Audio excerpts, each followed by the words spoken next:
Masuk ke materi REST API, hari ini saya akan implementasi API dari pixby.com ke dalam list konten project Instagram yang sebelumnya sudah saya share. Jadi nanti image-nya, kontennya akan saya masukkan ke dalam sini.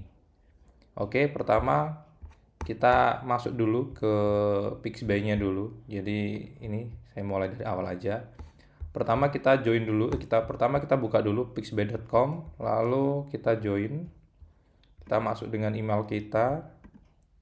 Setelah itu kita masuk ke Explore. Explore kita pilih API, lalu kita pilih Get Started ya.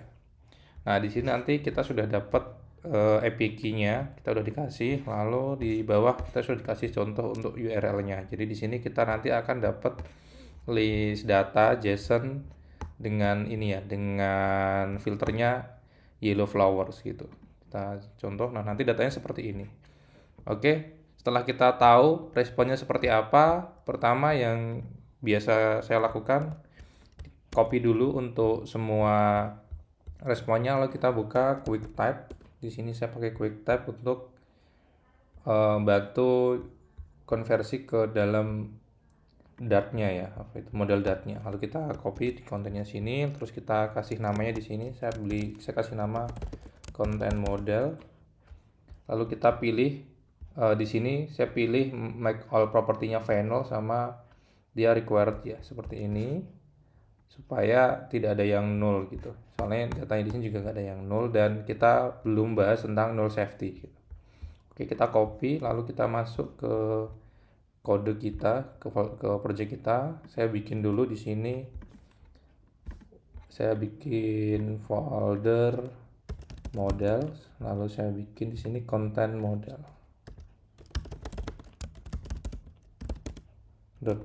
Lalu kita kopikan tadi filenya ini. Nah, yang merah-merah ini tugas kita untuk merapikan biar sesuai standarnya versi yang kita pakai gitu. Ya, pertama untuk yang di atas ini saya hapus.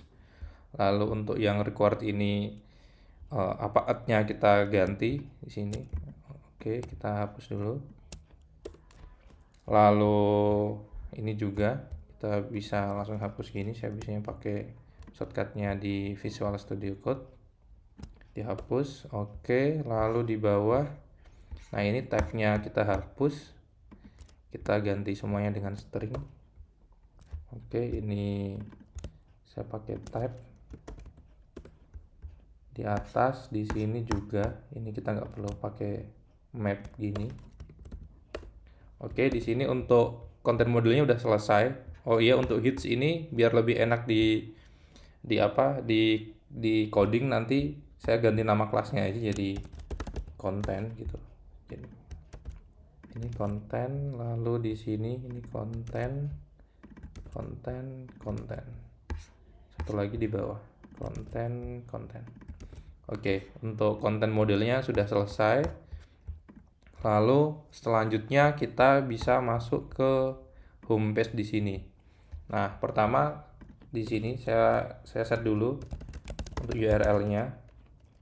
Data URL kita set dulu pakai data yang tadi ini. URL-nya kita copy, kita masukkan ke dalam data URL, lalu setelah itu kita import dulu package Dio-nya. Di sini saya pakai Dio untuk REST API-nya. Kita bisa masuk ke PubSpec Assistant, lalu kita ketik Dio, kita enter, nanti otomatis si Visual Studio Code akan masang Dio dan otomatis ini download juga untuk library-nya. Dio-nya sudah kepasang ya, Dio-nya di sini.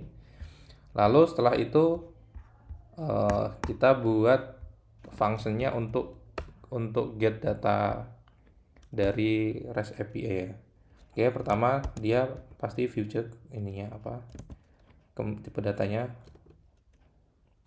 future, terus saya mau kembaliannya dalam bentuk list konten ya. Jadi saya tulis list konten ini, lalu saya get list konten. Oke. Lalu gini, karena dia ini future, saya kasih asing di sini. Lalu di sini kita bikin pakai Dio-nya katanya. Kita ketik final response response sama dengan await kita langsung pakai dio. Oke, kita cari function get-nya, lalu kita masukin data URL-nya. Oke, di sini sudah dapat nih untuk akses ke URL Pixby-nya dengan dio, dan dapat responnya kita tangkap dengan nama variable respon. Lalu saya bikin lagi final data model. Jadi dari respon kita masukin ke dalam model ya. Jadi final model kita panggil tadi model content model dot from JSON ya, dia from JSON. Oke, lalu kita masukkan. Nah, dia mintanya kan JSON dalam bentuk map string dinamik kan. Jadi kita masukin respond.data. Datanya di sini dia kan dinamik. Jadi kita bisa langsung as map string dinamik seperti ini. Nah, lalu kita kembalikan returnnya itu data model dot hits ini ya, hits. Oke, ini biar hitsnya jadi list content, saya edit juga di sini. List content jadiin list content gini ya. Oke, kita copy di sini. Oke, ini sama di sini. Oke. Jadi biar serasi. Oke, kita kembalikan data model dot list content. Oke, sampai sini untuk function untuk get datanya dari API sudah jadi. Lalu kita bikin data untuk di lokalnya ya. Jadi pertama kita bikin list content, kita kasih list content sama dengan kita kasih data kosong aja. Jadi kita belum pakai no label karena yang lebih mudah dipahami kita jangan pakai versi no labelnya dulu gitu ceritanya. Oke, setelah ini kita pakai init state karena init state itu dia hanya ada di stateful. Kita ganti dulu stateless widgetnya ini jadi stateful. Oke, convert to stateful. Oke, sudah jadi. Terus ini dia prefernya dia minta pakai const, kita kasih. Oke, lalu di bawah sini kita ketik init state. Oke, masuk. Lalu ini kita hapus. Nah, di sini kita butuh yang namanya supaya nanti dia ketika menunggu ini kan feature ketika menunggu datanya di get, nanti dia ada loadingnya dulu. Kita kasih dia bool is loading. Awalnya kita set dulu dengan false. Nah, lalu di dalam init state ketika widget ini kebuka, itu dia pertama kan jalani init state. Jadi di init state ini kita set dulu untuk is loadingnya, kita ganti true. Jadi nanti awalnya dia ada loading dulu. Lalu setelah itu kita get kontennya. Get kontennya karena get kontennya ini future tipenya, sedangkan void ini dia nggak future. Saya pakai cara menunggunya kita pakai then ya. Get then, terus di sini kita value ini sebenarnya hasilnya. Jadi saya kasih nama result aja biar enak dipahami. Lalu kita bisa single gini satu baris. Kalau satu baris ini kita bisa pakai sintak ini. Cuma nanti di sini isinya akan ada dua karena pertama kita set dulu list kontennya, setelah itu kita set juga is loadingnya jadi false. Jadi kita tidak pakai yang sintak sama dengan ini anak panah, tapi kita pakainya yang kurung kurawal di sini. Oke, kita pakai kurung kurawal. Lalu pertama kita set dulu list kontennya sama dengan result.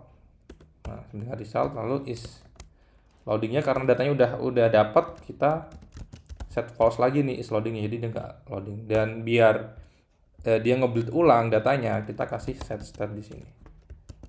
Oke, sampai sini untuk datanya dan nyimpan ke lokal datanya, data dari API dan nyimpan ke lokal datanya udah siap. Nah, kita coba pasang ke listnya ya, ke list kontennya di Instagram ini. Oke, pertama kita edit dulu untuk konten postnya ini. Untuk parameter propertiesnya kita tambah atau kita ganti. Yang tadinya string name kita ganti dengan panel pakai konten gini. Jadi name-nya kita hapus, terus Ini kita masukkan ke dalam konstruktor, di generate aja. Konstruktor, terus ini apa ini? Oh iya, ini dia minta untuk diimport. Saya import, nih udah import. Lalu name di sini kita ganti pakai content.user. Untuk gambarnya, untuk profilnya dia ini, profilnya juga kita ganti dengan data di sini. Kita hapus pakai content.user image URL. User image URL. Oke. Lalu untuk data yang besar ini kita juga pakai data dari content.large image URL. Oke. Lalu untuk ininya captionnya juga kita ganti aja sekalian biar enak dilihat ada perbedaannya. Caption di sini saya ganti dengan konten, dia punya tag ya, saya ganti dengan tag. Nah ini dia nggak mau cons di sini karena ada value-nya, ada parameternya. Saya hapus gitu. Lalu ini kita normalin lagi untuk cons-nya. Lalu untuk lag-nya ini juga kita bisa pakai data dari si Pixby ya, lag-nya ya. Jadi ini kita ganti biar enak dilihat juga. Kita ganti di sini. Ini kita ganti lags. Terus kita bisa pakai content.lag. Oke, ini juga dia nggak mau cons, ini ada consnya di sini. Oke, lalu ini kita rapikan consnya. Oke, kita simpan. Nah, kalau kita simpan belum ada perubahan karena ini kita baru edit di sisi user postnya ya, widget postnya ini. Nah, sekarang kita masuk ke cara ngambil datanya dari API tadi gitu. Oke, di sini untuk user postnya kita ganti dengan konten, terus kita ambil dari list konten dengan index. Nah, seperti ini. Terus item count-nya kita ambil dari list konten. Oke, kalau kita simpan ya seperti ini dan ternyata belum muncul. Oke, kita cek dulu apa yang salah. Sepertinya di konten ini ini dia kembalinya string tab-nya, jadi dia bukan tipe tab ya gitu. Dia string karena di sini tadi saya udah rubah, cuma di sini belum ya. Oke, kita coba simpan lagi, kita save, kita reload. Nah, ini sudah muncul ya di sini ya. Untuk icon image-nya, user image-nya, namanya sama ininya gambarnya seperti itu. Dan ini kita coba kita cek dulu apakah benar ini ambil dari API. Nah, untuk yellow-nya ini kita coba kita ganti dengan green, kita simpan, kita reload. Nah, dia akan berubah gambarnya, nyari yang green gitu. Kita coba jadi pink di sini. Kita simpan, kita reload. Nah, dia akan nyari yang bentuknya pink. Oke, terima kasih sampai sini untuk sharing tentang REST API menggunakan Dio.